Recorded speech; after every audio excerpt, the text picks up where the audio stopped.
हो सके ऐसी बात नहीं है। माने जैन धर्म में यह बात को बहुत प्रसिद्ध इतिहास है कि जो जैसे अपने यहाँ के पुरुषोत्तम जी हैं, ऐसे जैन धर्म के एक अकलंक हैं। तो अकलंक के इतिहास में यह बात को आवे है कि जब उनको अपने जैन धर्म की सेवा करने के लिए बुद्ध धर्म समझना हो तो उनने वाके लिए बुद्ध धर्म अपनाया और बौद्ध मठ में जाके दीक्षा ले ली। बौद्ध बनने के लिए बौद्ध दीक्षा नहीं ली, या के लिए दीक्षा ली और दीक्षा लेके और बौद्ध मत पढ़े उनने। पढ़ने के बाद एक दिन जब पाठ चल रहे हो तो वो कुछ जैन मत को रिफ्यूटेशन पढ़ा रहे थे बौद्ध गुरु, और वो रिफ्यूटेशन पढ़ा रहे थे, वहां में उनको जैन मत समझ में नहीं आ रहे हो तो सवा दिन पाठ ही बंद हो गया। और ये तो जैन मत के विद्वान थे, तो इनकी धीरज फूट गई। 2-3 दिन पाठ बंद रहे हो तो उन्होंने वो पाठ करेक्ट कर दियो। पाठ करेक्ट कर दिया तो बुद्ध गुरु को माथा खटके कि कोई न कोई जैन घुस गए लगे यहाँ अपने मठ में। तो उनने कोई परीक्षा लेनी पड़ेगी, अब सभी बौद्ध ही थे वहां। तो उनने भगवान बुद्ध की जमीन पे एक मूर्ति बनवाई, जैन महावीर की एक मूर्ति बनाई, चित्र बनाए और कई क्या पे पैर धरो। वह जमाना में श्वेतांबर लोग नहीं शुरू हुए थे, दिगंबरी सब थे।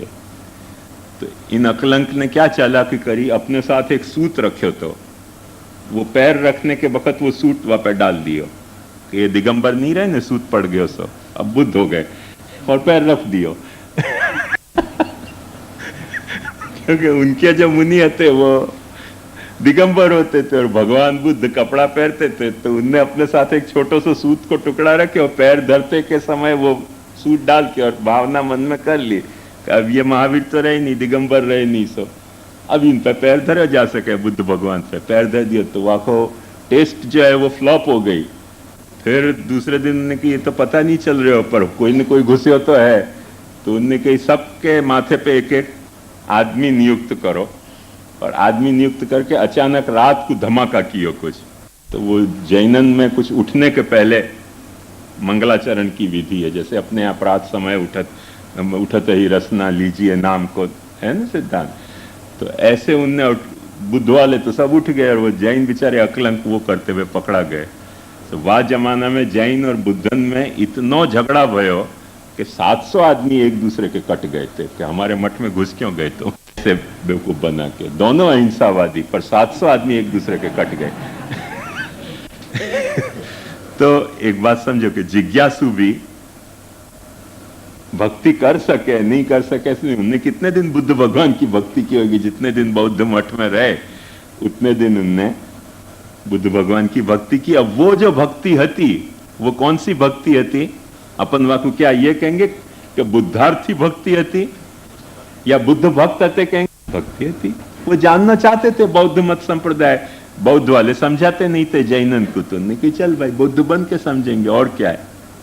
तो ये लोकार्थी भक्ति के ऐसे भी उदाहरण हो सके, अपने यहाँ भी हो सके, सर्वत्र हो सके, यहाँ में कोई घबराने की बात नहीं है। मैं समझूं कि अब कंसेप्ट आपके मन में साफ भयो होगा। तो ये सारा सेटअप है अधिकार अनधिकार की विवेचना को। इति कर्तव्यता में को जहां तक प्रश्न है, वहां बहुत सारी इति कर्तव्यताएं हैं भक्ति की, जो पुष्टि मार्गी भक्ति की इति कर्तव्यता है, वह सारी इति कर्तव्यता को कंपाइलेशन एक ठिकाने हो जाए। वहां में भी इति कर्तव्यता भी पाची दो तरह की हो सके हैं, थियोरेटिकल और प्रैक्टिकल। तो थियोरेटिकल जितनी इति कर्तव्यता है वह को सारो कंपाइलेशन एक ठिकाने हो जाए, वही लिए हम लोगन ने पुष्टि विधानम ग्रंथ छपायो, कई लोगन के पास होएगो भी, तो वाको मूल उद्देश्य यही है। वो केसरी रंग की जो पुस्तक आपने देखी होगी, वो पुष्टि भक्ति की इति कर्तव्यता को सारो जो कोड है अपनो, वह कोड को अपन ने वहां कंपाइल किया है। षोडश ग्रंथ तो डेफिनेटली वही है। सर्वोत्तम स्तोत्र में ही याको नाम भी आवे कि भक्त्याचारोपदेशार्थ नाना वाक्य निरूपक, पर नाना वाक्य कहो है, षोडश ग्रंथ नहीं कहो करके और भी जो महाप्रभु जी के या विषय के मने भक्ति की इति कर्तव्यता के उपदेशक ग्रंथ थे, उनको अपन ने पुष्टि विधान में, जैसे पंचश्लोकी है और से साधन दीपिका है और साधन प्रकरण है, वो सब अपन ने यही लिए कंपाइल कियो।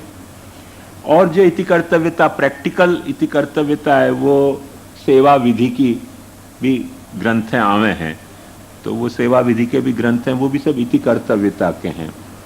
पर वो सारो जो है इति कर्तव्य, ये सारी इति कर्तव्यता पुष्टि भक्ति की, भक्ति जा वक्त पुष्टि भक्ति के विशेष रूप में अपन ले रहे हैं, वह तरीके की इति कर्तव्यता है। दैवी और आसुरी दो सृष्टि बतावे है, और श्री महाप्रभु जी ने पुष्टि प्रवाह मर्यादा में वाको विश्लेषण करके 4 बता दिए, अज्ञ, दुर्ज्ञ, मर्यादा और पुष्टि। ऐसे जो महाभक्ति गीता में बताई गई है, वाको विश्लेषण और वाको फलितार्थ करके जो भी कुछ इति कर्तव्यता है, वो ये पुष्टि विधान में अपन ने संकलित करी है।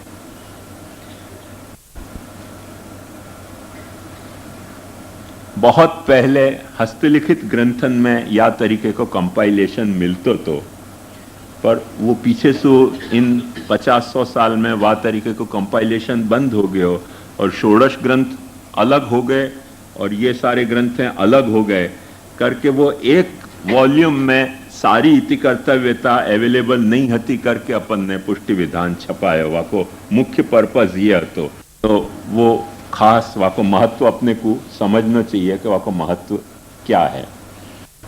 पर साथ ही साथ ये तो वाको महाप्रभु जी के द्वारा गीतोपदिष्ट भक्ति को विश्लेषण और फलितार्थ में जो इति कर्तव्यता है, वाको निरूपण है। पर जहां तक गीता में भक्ति की इति कर्तव्यता को निरूपण आयो है, वो भी कोई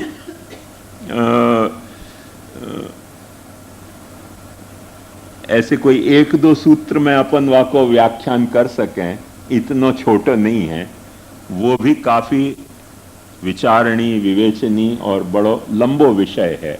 वह सबको भी मैंने यहां लियो नहीं है इति कर्तव्यता में, क्योंकि अपनो इश्यू इति कर्तव्यता के माध्यम से या वक्त भक्ति कैसे करनी वो समझाने को नहीं है, भक्ति को स्वरूप क्या है वो समझने को है।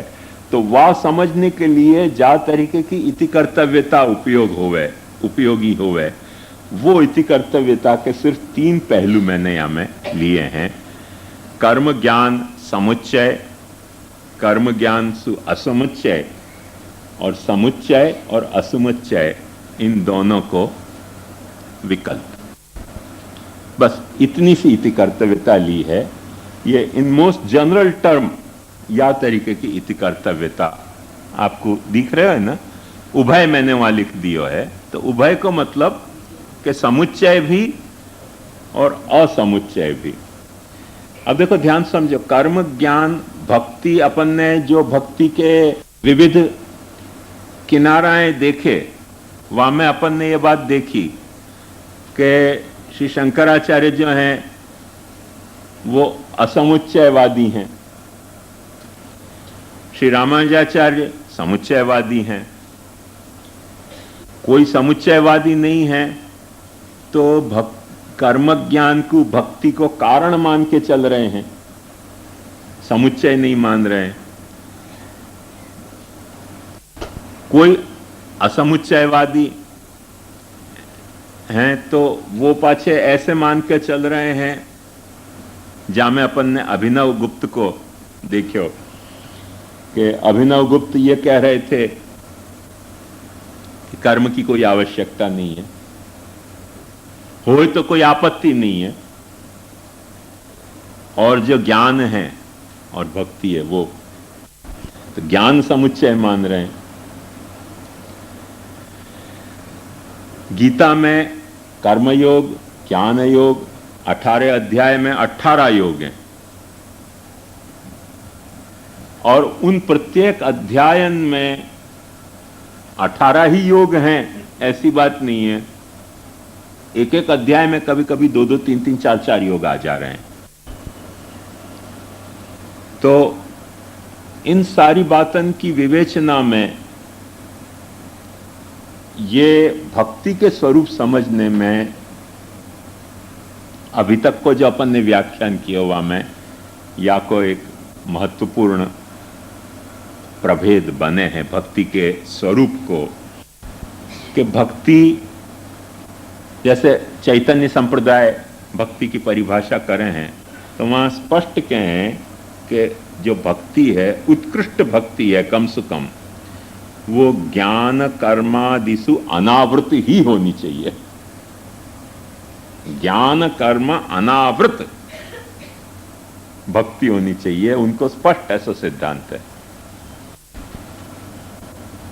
यद्यपि जैसे शंकराचार्य कर्म त्याग की बात करें हैं, वैसे चैतन्य संप्रदाय कर्म त्याग की बात नहीं करे। पर यह बात को ध्यान से समझो कि चैतन्य संप्रदाय कर्म को कर्म के लिए करो और भक्ति से वाकु मिक्सअप मत करो, ऐसा दृष्टिकोण चैतन्य संप्रदाय को। सबके कारण भक्ति को जो कंसेप्ट है, भक्ति को जो स्वरूप है, वाकु समझने में कई तरह की पॉसिबिलिटी, वेरिएशन अपने को दिमाग में खुले रखने पड़ेंगे।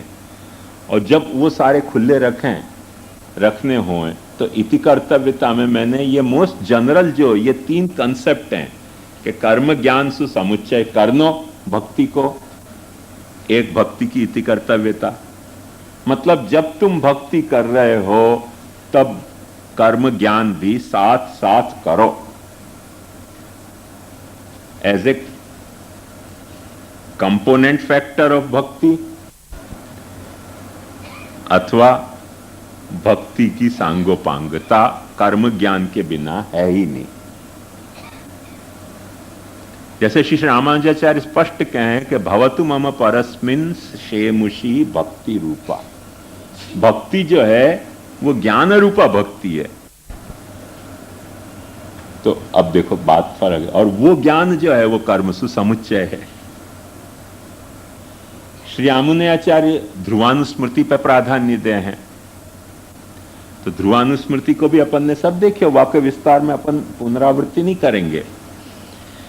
तो कर्म ज्ञान सु या तरीके को समुच्चय हो सके, कर्म ज्ञान सु समुच्चय भक्ति को मत करो, नहीं तो तुम भक्ति के पथ सु कहीं अलग हट जाओगे। एक ये इति कर्तव्यता भी भक्ति की हो सके, और एक दूसरी इति कर्तव्यता यहां लिख दे तो शायद स्पष्ट हो जाएगा कि जो समुच्चय असमुच्चय है वाको मतलब ज्ञान और अथवा कर्म और अथवा ज्ञान और भक्ति, कर्म और अथवा ज्ञान में। देखो अभी मैं एक समझाता हूं।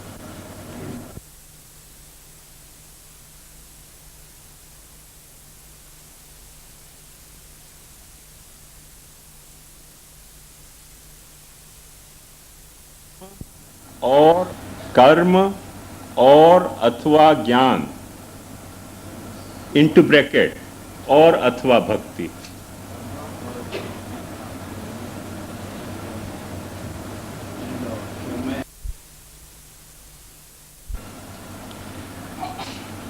अथवा ज्ञान मतलब कर्म और ज्ञान एक फॉर्मूला है, सो कर्म या ज्ञान एक फॉर्मूला है। सो ये तो कर्म के आपस के संबंध के, कर्म को और ज्ञान को समुच्चय भी किया जा सके, कर्म और ज्ञान सेपरेट भी रखे जा सकें, हाँ?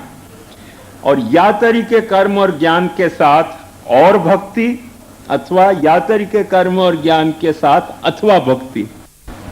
तो नहीं रह गई ना, अथवा कहते ही मैं समझू कि मैथमेटिकली वर्कआउट करोगे तो बहुत पॉसिबिलिटी हो गई हो। अब देखो, वर्कआउट करके देखिए फुर्सत से, बहुत पॉसिबिलिटीज हो गई। तो समुच्चय और असमुच्चय, या को मतलब ये है, ये वो कानून की वकीलन की भाषा है। तो जो थोड़ा बहुत कानून पढ़ते होंगे ना, उनको बराबर जल्दी समझ आएगा। बाकी सब लोगों को लगेगा क्या उपद्रव कर रहे हूं मैं, क्या करूं, मेरे पास और कोई चारा नहीं है समझाने को। संक्षेप में मैं आपको या तरह से समझा सकूं कि अपने पास या तीसरे इति कर्तव्यता के प्रकार में इतनी वैरायटी हो सके कि चाहो तो आप कर्म करो बिना ज्ञान के, चाहो तो कर्म को ज्ञान के साथ जोड़ के करो, चाहो तो वह के साथ भक्ति जोड़ लो, चाहो तो मत जोड़ो। इतनी सब वैरायटी हो सके। आयो ख्याल में? ये समुच्चय असमुच्चय को पक्ष है, जाकू मैंने उभय कहो। तो उभय मतलब समुच्चय और असमुच्चय। समुच्चय मने दोनों को जोड़ के करो, असमुच्चय मने दोनों को जोड़ना जरूरी नहीं है। और समुच्चय और असमुच्चय अपन ने कर दियो तो मतलब इतने पॉसिबिलिटी फिर पाछी पैदा हो जा रही हैं। सो इति कर्तव्यता के कुल इतने प्रकार बने हैं, ये बात समझो। अपन गीता को अवगाहन करेंगे तो सारी बात अपनी स्पष्ट अपने को समझ में आएगी।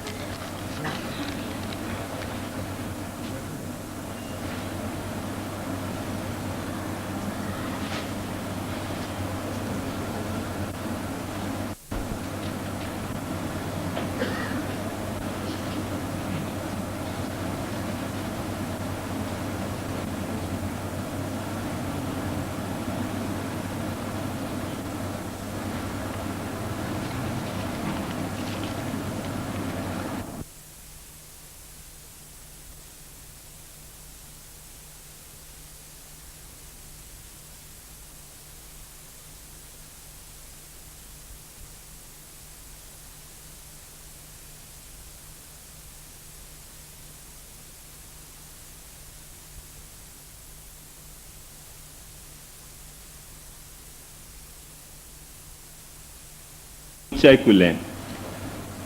देखो गीता क्या कह रही है।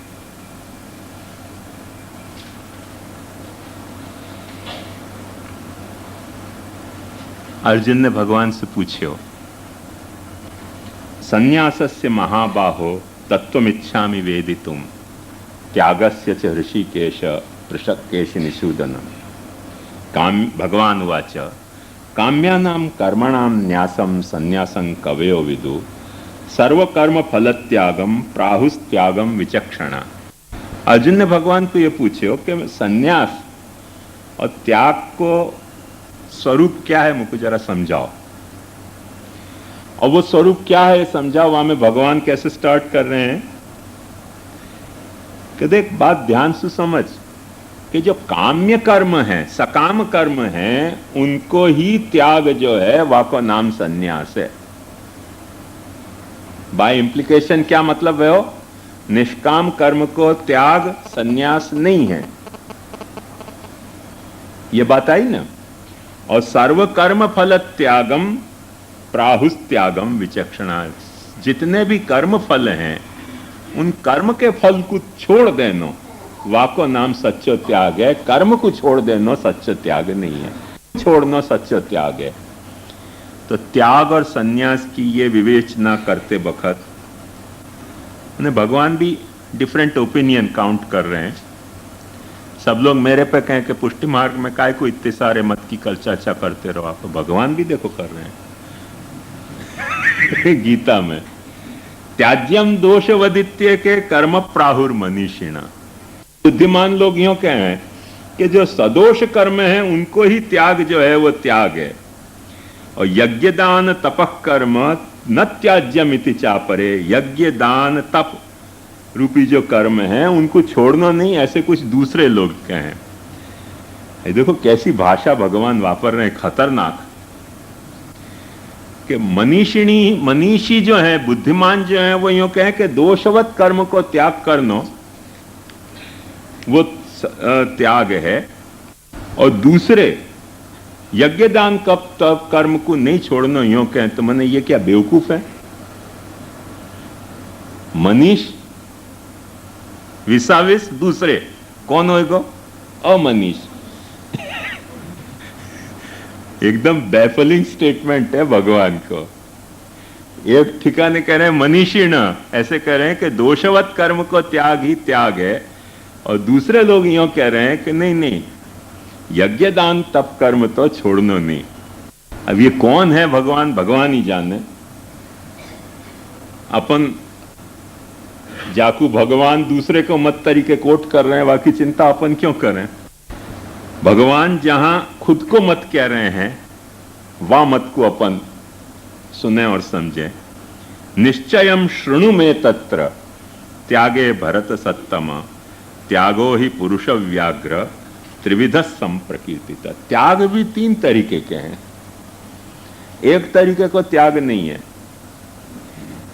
और वाह बात को कह के भगवान कह रहे हैं यज्ञ दान तपः कर्म न त्याज्यम कार्यमेव तत् यज्ञो दानम तपश्चैव पावनानि मनीषिणा। मेरा यह मत है कि यज्ञ दान तपः कर्म न त्याज्यम, छोड़ नहीं सके कभी कोई। ये क्योंकि यह मनीषिन के लिए पावन है, पवित्र करने वाली बातें, यज्ञ दान और तप। अपने मत को पाछो क्वालिफाई कर रहे हैं भगवान। एतान्यपितु कर्माणि, इन कर्मन को भी संगं त्यक्त्वा फलानि च कर्तव्यानीति में पार्थ निश्चितम मतम उत्तमम। इन कर्मन को भी, माने यज्ञ दान तपक कर्म को भी आसक्ति रहित होके और करना, ये मेरो निश्चित उत्तम मत है। जस्टिफाई कैसे कर रहे हैं प्रभु वाकु? वह बात को देखो कि नियतस्य तु संन्यासः कर्मणा नोपपद्यते मोहात् तस्य परित्यागः तामसः परिकीर्तितः। जो तुमको करनो है वो तो करना ही है। वाकु यदि तुम छोड़ रहे हो तो वो त्याग तामस त्याग कहला रहे हो। यज्ञ दान तप कर्म को कोई छोड़ नहीं सके, छोड़े है तो वो त्याग तामस त्याग है। तब फिर ये सवाल पैदा हो गया कि तो राजस त्याग कैसो? तो भगवान कहें कि दुःखमित्येव यत् कर्म काय क्लेश भयात् त्यजेत् सकृत्वा राजसम त्यागम नैव त्याग फलम लभेत्। क्या कोई ऐसे भी महापुरुषों में ये कर्म करने में ये तकलीफ है, पसीना आएगा, पैसा खर्च होंगे, तो ऐसा जो त्याग करे है वो तो राजस त्याग है। जैसे ठाकुर जी को मनोरथ करना है, अपने पैसा से करेंगे, खोटो खर्चा हो जाएगा, वैष्णव से मांग लो, उनको द्रव्य को विनियोग भी हो जाएगा और मनोरथ भी हो जाएगा। तो ये जो अपन ने त्याग किया ये भी एक त्याग है। त्याग तो है ही ना कि अपन ने ठाकुर जी के सेवा करने के लिए, अपने ठाकुर जी को मनोरथ करने के लिए गांठ को पैसा नहीं वापरे, क्योंकि वो तो बहुत, फिर मारुति कैसे आएगी, फ्रिज कैसे आएगा, टीवी कैसे आएगा। तो वह के लिए शॉर्टकट अपन ये अडॉप्ट कर लें, भाई एक पैम्फलेट छपवा दो, वैष्णव पैसा जमा करा देगो। ज्यादा हो तो शरत करवा लो वासु कि तुम अपना नाम नहीं हमें प्रकट करोगे, करेंगे हम अपने नाम से। और इनकम टैक्स की इंक्वायरी आवे तो पाछो कहनो कि हमारो पैसा तो नीवा को पैसा तो ऐसे भी त्याग हुए हैं, नहीं हुए त्याग नहीं हुए ऐसी बात नहीं है। पर या तरीके के जो त्याग हैं उनको अपन ओप देवे हैं त्याग की, पर वो त्याग जो है नैवत त्याग फलम लभे, ये सारी राजस वृत्तियों से किए गए त्याग फल को देने में सक्षम नहीं हुए हैं। कार्यमित्येव यत्कर्म नियतं क्रियते अर्जुन संगं त्यक्त्वा फलं चैव सत्याग सात्विको मत। भगवान के हैं कि जो काम करना है सो तो करना ही है, छोड़ना कितना है वहां में, आसक्ति छोड़नी है और फलाकांक्षा छोड़नी है। या तरीके का जो त्याग है वो त्याग सात्विक त्याग है। भगवान और भी ज्यादा बढ़ा के बात कर रहे हैं कि नहीं देह भृता शक्यम तक्तुम कर्माण्यशेषत यस्तु कर्म फल त्यागी सत्यागी त्यविधीयते। कोई वालो है वो ये दावा करे कि मैं कर्म छोड़ दूंगा तो छोड़ सके ही नहीं है। यस्तु कर्म फल त्यागी सत्यागी त्यविधीयते। यही लिए श्री वेदांत देशिक कर्म त्याग की निंदा करते वक्त रामानुज संप्रदाय के बड़ो मजेदार श्लोक के हैं कि कंथाम वहसी दुर्बुद्धे, शायद तो यामुनाचार्य ने कहो है पर वेदांत देशिक ने रिपीट किया है या वेदांत देशिक को है। कंथाम वहसी दुर्बुद्धे गर्धभेणापि दुर्भराम शिखा सूत्रादिनाम वहने कस्ते भार प्रसज्जते। ठंड लगे है तो कम्बल तो इतनी मोटी ओढ़े कि जाको गधा भी नहीं लाद सके, और कर्म त्याग करने के लिए चोटी और जनई तेने क्यों उतार दी। वेदांत देशिक बेचारे सवाल करें कि भाई कंताम वसी दुर्बुद्धे गर्धभेणापि दुर्भराम शिखा सूत्रादि नाम वहने कस्ते भार प्रसज्यते। शिखा सूत्र कर्मांग हैं, उनको वजन ढोने में तो भार पड़ रहे है, और ये ठंड लगे तो कम्बल ढोने में तो गधासु भी नहीं उठे, इतनी वजनदार कम्बल ओढ़ के तू फिरे है। तो वही बात को भगवान भी यहाँ इंडिकेट कर रहे हैं कि नहीं देह भृता शक्यम त्यक्तु कर्माण्य शेषत। जो देहधारी है वो ये दावा करे कि मैं सारे कर्म छोड़ दूंगा तो देह ही छूट जाएगा। देहधारी देह रहते भय कर्म छोड़े जा सकेंगे नहीं, कर्म छोड़े जा सकेंगे नहीं। करके जो कर्म करने हैं वो कर्म संगं त्यक्त्वा फलं चाहिए, संग और फल को त्याग के साथ कर्म त्याग करो, बस वही त्याग है। कर्म त्याग त्याग नहीं है, जो कर्म है सो तो करनो है और करनो है। को यदि तुम छोड़ रहे हो तो तुम्हारो त्याग तामस त्याग है, ये भगवान को स्पष्ट अभिप्राय है। देखो अपन अपनी मूल बात पे आवे, कर्म को समुच्चय यहां सबके साथ कंपलसरी प्रकट हो रहे हो कि नहीं हो रहे हो। कर्म को समुच्चय यहां माने एक बात समझो कि यदि कोई भक्त है जो 90% पुष्टि मार्गी इनको भ्रमणा हो गई है कि हम तो भक्ति मार्गी हैं, हमारे को कर्म को क्या मतलब। तो भगवान के एंगल से अपन क्या है, कंथाम वसी दुर्बुद्धे गर्धभेणापि दुर्भराम शिखा सूत्रादि नाम वहने कस्ते भार प्रसज्यते। भगवान वो वेदांत देशिक को श्लोक रिपीट करना चाहेंगे ना, कोट करना चाहेंगे। सो कर्म त्याग हो नहीं सके। कर्म को समुच्चय यहां ज्ञान के साथ भी दिखाया है भगवान ने और भक्ति के साथ भी दिखाया है। देखो गीता शास्त्र की डेलिकेसी समझोगे ना तो समझ आएगा। झंडा लेके दौड़ने को मतलब गीता को व्याख्यान हो नहीं सके। मैं यही लिए रिपीटेडली यह बात को कहता हूं कि गीता जो है वो मेडिकल स्टोर है, वहां में कई रोगन की कई दवाएं हैं। नीम हकीम खतरे जान के तरह एक दवा सब रोगिन को दे दो और वो यस्य कस्य तरोर मूलम ये न के न प्रपेशयेत यस्मै कस्मै प्रदातव्यम यद्वा तद्वा भविष्यति। या तरीको नीम हकीम खतरे जान वालो सिद्धांत नहीं है। ये बड़ो कई लोग आप में नहीं होंगे, तो जो लोग हैं उनको तो सुने हो भाई कथा है, पर जिनने नहीं सुनी उनको ये सुन लेनी वक्त याद रखने की कथा है कि एक गांव में बड़ो रोग चाला फटे, बहुत रोग फैले, महामारी फैली। एक स्वामी जी आए तो उनको सब चरण में पड़ गए कि महाराज कुछ उपाय बताओ, ये रोग यहाँ गांव में इतना फैल गयो। तो उन्होंने कहा कि देख बेटा एक काम कर, यस्य कस्य तरोर मूलम, जंगल में जा, जो भी कोई झाड़ होए, जो भी कोई जड़ी बूटी होए, कौन सी, उन्हें जो मिले यार, जो मिले, हाँ जो मिले, जो जड़ी बूटी मिले, माइल 2 माइल को चक्कर काट के जो जड़ी बूटी मिले लेके आ।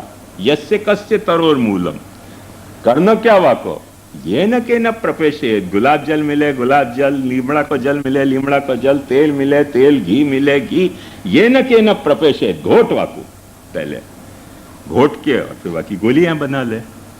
कौन को देने, जाकू जो रोग हो सबको बांट तो चले जा तू, यस्मई कसमई प्रदातव्य, उनकी रोग कैसे किया में क्या होएगो, अरे मरने वाले मरेगो, जीने वाले जिएगो, जो जी जाएगो वो तेरे को परम साक्षात भगवान मान लेगो कि भाई हम तो इनके गोली से ठीक भय। अब वो तो पता ही नहीं ना कि क्यों ठीक भयो, ये तो यस्य कस्य तरोर मूलम येन केन प्रपेशेत यस्मै कस्मै प्रदातव्यम, होएगो क्या, यद्वा तद्वा भविष्यति, जो होनो होएगो सो हो जाएगा, तू तेरे गोली दीधे राख, एमा तारा बाप नु शू जाए। जो गामठी गुजराती में कहे ने कि आत्मा कोई न मारे न मरे, ये अजर अमर कहवाय, तू तारा तीर दीधे राखनी, एमा तारा बाप नु हूं जाए। ऐसे तू गोलियां बांट तो फिर जो आ जाए वह कुले गोली, आशीर्वाद और दे दे, वो जो ठीक हो गया वो फिर तेरे चरण छोड़ेगा नहीं कभी। मर गए वो पकड़ने आने वाले नहीं हो, भूत काटने वाले नहीं हो, मर ही गया तो मर गया।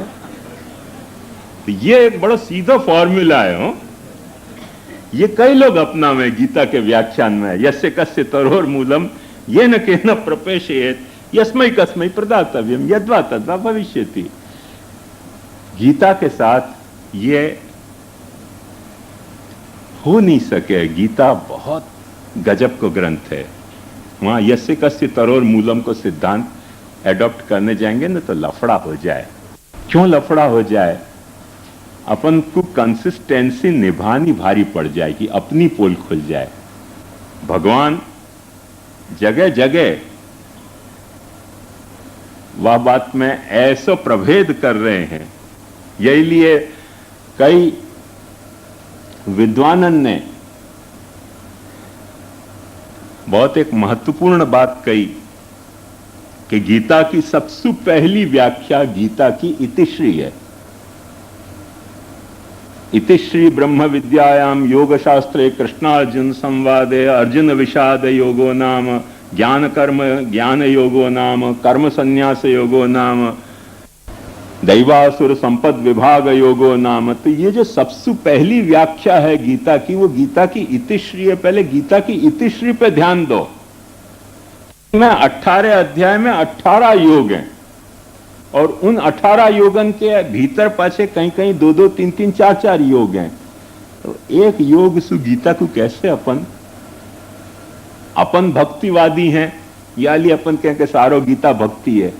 अपन कर्मवादी हैं, याली अपन यो कहें कि सारी गीता कर्मवादी है। अपन ज्ञानवादी हैं, या के लिए सारी गीता के अपन कहें कि ज्ञानवादी है। गीता वाकु टिकने नहीं देगी। कोई दूसरे संदर्भ में कहो हो, एक उद्गार है, पर वो है कि दालती हो शिव के सिर अंबर, ये तो दिगंबर राखत नहीं। तो गीता ऐसी दिगंबर है कि कोई व्याख्यान के अंबर को ओढ़नी पैर के वो मुंह नहीं करे। अलविदो ने ओढ़नी उड़ा दो तो खटसू ओढ़नी निकाल देगी। कोई ओढ़नी वाकू ओढ़ के और चलने वाली गीता है नहीं। या रहस्य को ध्यान से समझो। ये इति कर्तव्यता को जो अपनो विषय है, वहां में भी यही बात लागू पड़ रही है कि गीता समुच्चय भी बतावे है, गीता असमुच्चय भी बतावे है। गीता असमुच्चय भी बतावे है और असमुच्चय कैसे बतावे है वो देखो।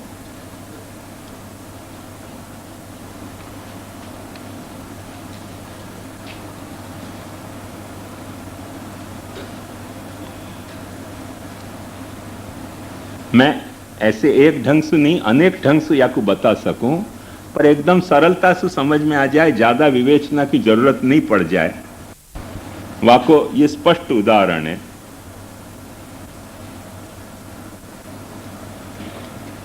वो उदाहरण है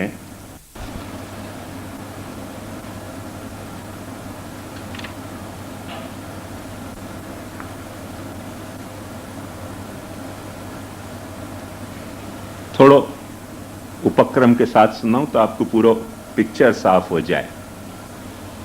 भगवान अर्जुन को डपट लगा रहे हो, डांट लगा रहे हैं। भगवान अर्जुन को कह रहे हैं कि मच्चित्तः सर्वदुर्गाणि मत प्रसादात् तरिष्यसि। यदि तेरो चित्त मेरे में लग गयो तो जो भी कुछ तकलीफें, जो भी कुछ पाप हैं, मेरे में चित्त लगने मात्र से तेरे सारे पाप कैंसल हो सकें। अथ चेत्त्वम अहंकारान् न श्रोष्यसि विनंक्ष्यसि। कोई तरह को अहंकार रख के और तू मेरी बात पे ध्यान नहीं दे तो मेरे को कोई नुकसान नहीं है, तू नष्ट हो जाएगा। उनको जिगर जान दोस्त है, वह को धमकी दे रहे हो कि अथ चेत्त्वम अहंकारान् न श्रोष्यसि विनंक्ष्यसि। और फिर वकी लाचारी वाकु समझा रहे हैं कि यद अहंकारम आश्रित्य नयोत्स्यसि मन्यसे मिथ्यैष व्यवसायस्ते प्रकृति त्वाम नियोक्ष्यति। जा अहंकार को कर्म के, ज्ञान के या भक्ति के अहंकार को तू रख के यो कह कि मैं युद्ध नहीं करूंगा, ये तेरे खोटी धारणा है, सर्वथा तेरी खोटी धारणा है। क्यों कि अभी कौरवन ने तीर तेरे पे नहीं चलायो है, या लिए तो कुछ मशानिया वैराग्य आयो है, वहां से एकाध तीर आयो नहीं कि तेरो क्षात्र स्वभाव के वशात तेरू तीर चली जाएगा। आई ना बात समझ में स्वामी जी की कि अभय दान दे रखो है, पर भाई मच्छर काटे तो अपन क्या कहें कि भाई हिंसया ना वधामी एवमेव वध्यते। हिंसा, हिंसा का देखो बड़ा अच्छा एक मतलब है। हिंसा माने हंतुम इच्छा, हिंसा मारने की इच्छा, वो हिंसा। तो मारने की इच्छा से नहीं मार रहे हूं, हाथ उठ गयो और मर गयो मच्छर। हाथ उठ के मर्यो मच्छर के हिंसा से मार्यो। बात तो वध तो भयो ना, ये तो बात नक्की है। तो मिथ्यैष व्यवसायस्ते प्रकृतिम त्वाम नियोक्ष्यति। मैं आपको कई वक्त बड़ा प्रसिद्ध उदाहरण सुना चुकी हूं कि स्वामी जी प्रवचन कर रहे थे कि जगत मिथ्या है, ये सब मिथ्या है, और श्रोता को गुस्सा आ गया कोई को, तो उनने पागल हाथी छोड़ दिए मां स्वामी जी पे। पागल हाथी आए और स्वामी जी भागे प्रवचन देते देते। तो वहां ने टोक्यो कह रहे भाई पागल हाथी मिथ्या है। तो स्वामी जी ने कही तू ये क्यों भूल जाए कि भागना भी मेरा मिथ्या है। तो मिथ्या कह दें कि गज मिथ्या, उन्होंने कही पलायनम अपि मिथ्या। तो भाई मिथ्या भी पलायन तो करना तो पड़ेगा ही, there is no way out. ऐसे नहीं हो सके कि मिथ्या पलायन नहीं करे। सत्य पलायन मत करो, मिथ्या पलायन करो, पर करना तो पड़ेगा। मिथ्या पलायन भी करना तो पड़ेगा ही। तो ये जो मिथ्यैष व्यवसायस्ते प्रकृति स्वाम नियोक्ष्यति, क्योंकि जो देहधारी है वो सामने पागल हाथी आतो होए, फिर वो अहम ब्रह्मास्मि और सर्वम मिथ्या, वो फिर टिके नहीं जब पागल हाथी आवे तो ये एक प्रकृति को अपने पे काम करने की एक प्रणाली है जो भगवान अर्जुन को डांट लगा के समझा रहे हैं। क्यों भगवान कह रहे हैं स्वभावजेन कौन्तेय निबद्ध स्वेन कर्मणा कर्तुम नेच्छसि यन्मोहात् करिष्यस्य अवशोऽपि तत्। हर व्यक्ति अपने स्वभाव सु बंध्यो भयो है और मोह सु जो तू नहीं करना चाह रहे हो वो स्वभाव सु कर लेगा।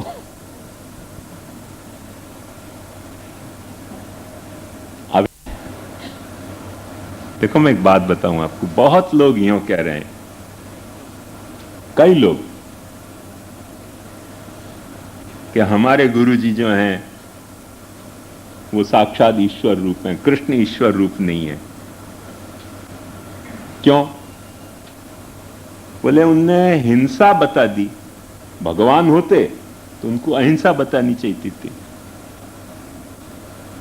समर्थ होते भगवान, सर्व समर्थ होते तो हिंसा रुकवानी चाहिए थी, बजाय के हिंसा करवाई। तो एक तो बात मैं आपको कल भट्ट जी की सुनाई चुके हो कि भगवान के लिए हिंसा और अहिंसा को मतलब केवल वाह भट्ट प्यारे, शाबाश, अरे अति निकृष्ट भट्ट हो तुम, इतना ही मतलब है, वासु ज्यादा कोई मतलब है नहीं।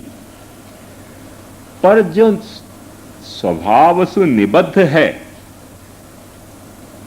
या को उदाहरण अपन कैसे समझें?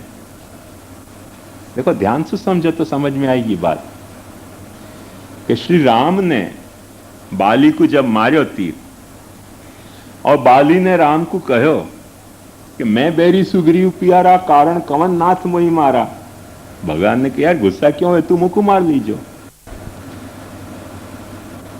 तो श्राप नहीं दियो, वर दियो कि चल तू मुझको मार लीजो तीर।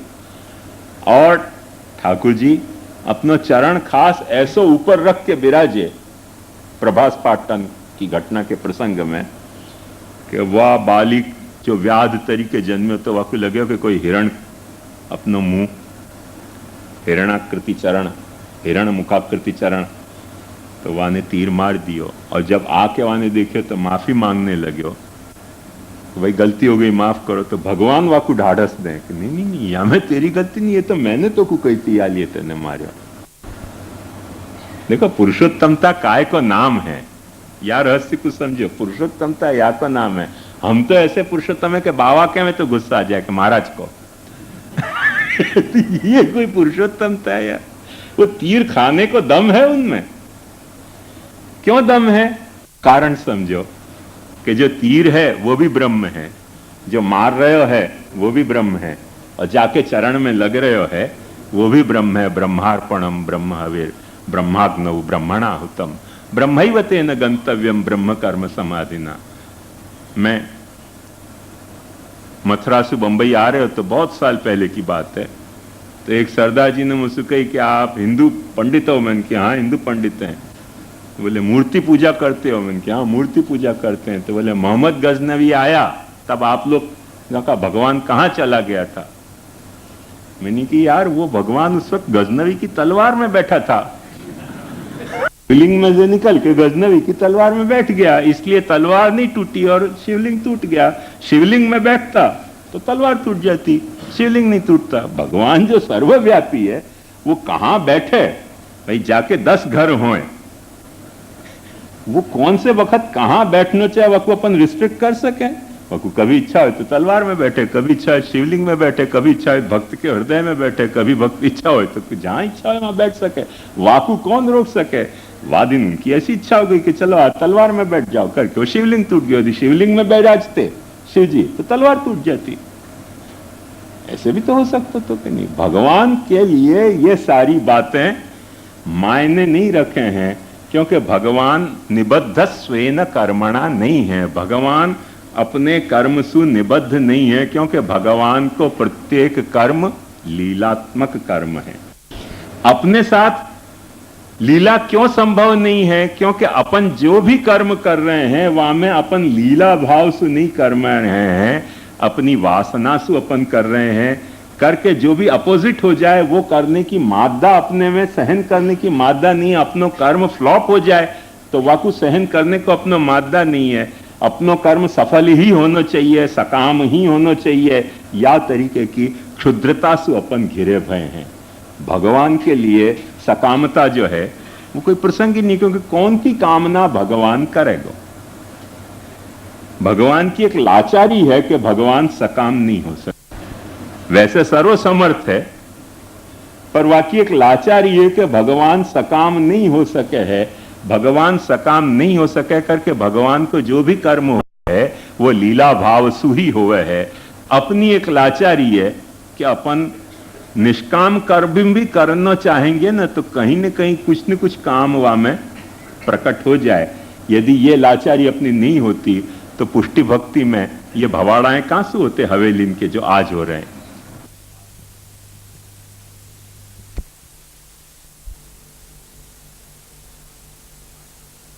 वाह महाप्रभु जी के नाम पे ये हवेलीन के भवाड़ाएं, गांव से पैसा मांगनो, गांव को दिखाने के लिए सेवा करनी, गांव को दिखाने के लिए मनोरथें करने,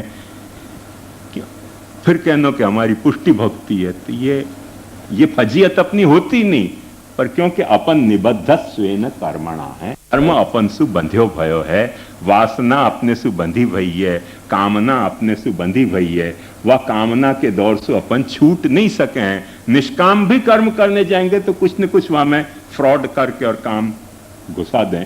ये अपनी लाचारी है। वो बात को भगवान गीता में कह रहे हैं कि ये स्वभावजेन कौन्तेय निबद्ध स्वेन कर्मणा कर्तुम नेच्छसि यन्मोहात् करिष्यस्य अवशोऽपि च। जो तू नहीं करना चाह रहे वो भी तू कर गुजरेगो। बहुत सारे बालक कह रहे हो कि सिद्धांत सच्चे हैं, पर हमको ये करना पड़ रहे हो। क्यों करना पड़ रहा हो? कर्तुम नेच्छसि यन्मोहात् करिष्यस्य अवशोऽपि च। कुछ न कुछ वश ऐसा आ जाए, कोई सेठिया को प्रेशर आ जाए, कोई लॉ को प्रेशर आ जाए, फिर पाछो गाम को चीट करते रहे कम पुरुषोत्तम है। तो पुरुषोत्तम है त्यार कुछ पुरुषोत्तमता वापर ना अपनी। पुरुषोत्तमता वहां सेठियन के आगे नहीं चले, लॉ के आगे नहीं चले, बेचारे बेवकूफ वैष्णवन के आगे पुरुषोत्तम पाछे बन जाए। और मजेदार खासियत है कि ठाकुर जी को पाछे पुरुषोत्तम नहीं मानते। वैष्णव के यहाँ विराजते ठाकुर जी पुरुषोत्तम नहीं और बालक पुरुषोत्तम। जहां में कुछ भी सामर्थ्य नहीं है, सेठियान के कदम बोसी करने वाले व्यक्ति क्षुद्र, वो पुरुषोत्तम कैसे हो सके? वो अपने आप को पुरुषोत्तम कहते हैं। वैष्णव के घर में विराजते ठाकुर जी कहते हैं कि तुम्हारे यहाँ साक्षात पुरुषोत्तम नहीं विराज रहे हैं, वो तो हमारे हवेली की मोनोपोली है। कर्तुम नेच्छसि यन्मोहात् करिष्यस्य अवशोऽपि तत्। वो तो करना ही पड़ेगा, तेरे पास चारा नहीं है। गांव को चीट करने के लिए कह भले पुरुषोत्तम, पर यही प्रमाण हो जाए ना कि पुरुषोत्तम है नहीं हम लोग। पुरुष में भी एकदम निम्न स्तरीय पुरुष है, उच्च स्तरीय पुरुष भी नहीं है।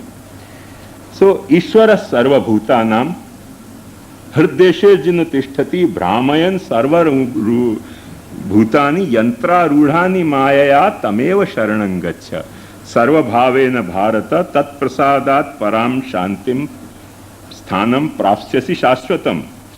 ये आखी भूमिका बांध के और भगवान कह रहे हैं कि इतिते ज्ञानम आख्यातम गुह्यात गुह्यतरम मया। मैंने बड़ा गुह्य ज्ञान तो को समझा दियो, पर सर्वगुह्यतमम भूय। अब देखो ध्यान से समझो कि अभी तक जो कुछ ज्ञान कहो वासु ये कोई अलग ज्ञान है, वो और ये एक ही होए तो सर्वगुह्यतम या को कैसे कह सकेंगे? हैं? हाँ, तो सर्वगुह्यतम जो ज्ञान अलग है, तो वह ज्ञान के लिए कह रहे हैं कि सर्वधर्मान परित्यज्य मामेकम शरणम व्रज अहं त्वा सर्व पापेभ्यो मोक्षयिष्यामि मा शुच। सारे धर्मन को छोड़ के तू मेरे शरण में आ न, सारी केयर तेरी कर्म की, ज्ञान की, भक्ति की मैं लूंगा। समुच्चय खत्म हो गया। आई बात समझ में? समुच्चय खत्म हो गया ना। सर्वधर्मान परित्यज्य मामेकम शरणम व्रज अहं त्वा सर्व पापेभ्यो मोक्षयिष्यामि मा शुच। समुच्चय को सिद्धांत प्रभु ने यहां ड्रॉप किया है। अब अपने मन में चिंता हो जाए कि वाह वचन को क्या, वाह वचन को क्या और या वचन को क्या। मैं वापस जाऊंगा, भूल जाऊं तो याद दिवाइए मुझको, पर वाह के पहले समुच्चया समुच्चय को अपन एक वक्त देख लें।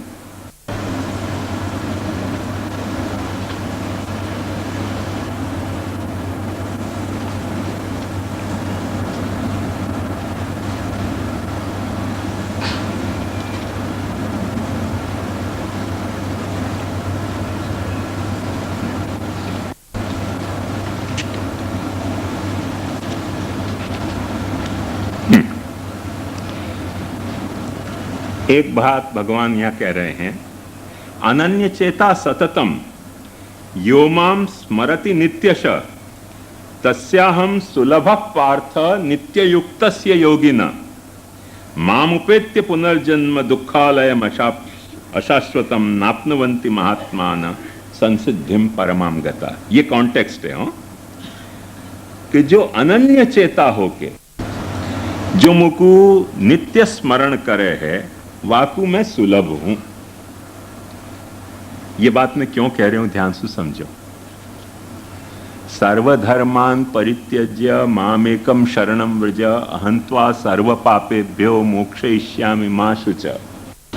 ये वचन प्रभु ने अपने को नहीं दिया है, अर्जुन को दिया है। अब पांचवें सवार तरीके अपन या वचन को अपने पे लागू पड़ तो माने तो बड़ा कबड़ा होने को चांस है। चार सवार घोड़ा पे बैठ के दिल्ली जा रहे थे, पीछे से एक उनको धोबी भी जा रहे हो तो गधा पे बैठ के। तो रास्ता पे ऑक्ट्रॉय पे वाने पूछो चुंगी वाले ने कि चारों सवार कहां जा रहे हैं। चारों सवार बहुत ऊंची पोस्ट के सवार रहते, तो उनने वाकु जवाब देना अपनी डिग्निटी के नीचे समझो। तो वो तो है, धोबी को लगे कि भाई पूछ रहे हो पुलिस तो जवाब तो देना चाहिए। तो वानी कोई पांचों सवार दिल्ली जा रहे हैं। ऐसे अपन यहां में अपने को शामिल कर लें। भगवान तो अर्जुन को कह रहे हैं, तुमको नहीं कह रहे हो। सर्वधर्मान परित्यज्य मामेकम शरणम व्रज अहंत्वा सर्व पापेभ्यो मोक्षयिष्यामि मा शुच। ये बात अपने को नहीं कह रहे हैं, अर्जुन को कह रहे हैं। अपन बैठे बैठाए हो मान लें कि ये बात भगवान ने हमको कही तो पांचवें सवार अपन है, गधा पे सवार। या रहस्य को समझो। पर सर्वथा ऐसी बात नहीं है। वो बात गीता में भगवान ने पहले से खुलासा कर दी है कि अनन्य चेता सततम यो माम स्मरति नित्यश तस्याहम सुलभ पार्थ नित्य युक्त से योगिना। वाके सामने मैं as an eyewitness present तो, पर यदि माइंड में यदि मैं प्रेजेंट हूं तुम्हारे में, तो तुमको भी मैं वैसे ही सुलभ हूं जैसे अर्जुन को सुलभ हूं। अनन्य चेता सततम यो माम स्मरति नित्यश तस्याहम सुलभ पार्थ नित्य युक्त से योगिना। यदि वाकु मैं सुलभ हूं, अब यहां समुच्चय आएगा कि असमुच्चय आएगा। एक बात ध्यान समझिए, व्यक्ति कर्म ज्ञान को समुच्चय नहीं कर रहे हो, यदि कोई व्यक्ति भक्ति भी नहीं कर रहे हो पर अनन्य चेता होके भगवान को स्मरण कर रहे हो, तो भगवान वाकु सुलभ है कि नहीं? सुलभ है। आंख से नहीं सुलभ है, पर चित्त में सुलभ है कि नहीं? चित्त में सुलभ है करके महाप्रभु जी कह रहे हैं चेतस तत्प्रवणम सेवा तत्सिद्धे तनुवित्तजा ततः संसार दुखस्य निवृत्तिर ब्रह्म बोधन। चित्त में यदि सुलभ है तुम्हारे कृष्ण, तो कृष्ण सुलभ ही है तुमको। ऐसे मत मानो कि चित्त में चित्तसु यदि तुमको कृष्ण लभ्य है तो चित्त कृष्ण अलभ्य है। अलभ्य नहीं है। आंखसु ही लभ्य लभ्य है, ऐसी बात नहीं है। चित्तसु लभ्य भी कृष्ण लभ्य है, सुलभ हो सके है। चेता सततम यो माम स्मरति नित्यश तस्याहम सुलभ पार्थ नित्य युक्त से योगिना। या कॉन्टेक्स्ट में भगवान ने फिर से या टॉपिक को उठाई है, और वो कितनी खूबसूरती से उठाई है। वह खूबसूरती को देखो। मैं और सारो विस्तारवा को नहीं करूंगा, पर भगवान स्पष्टतया कह रहे हैं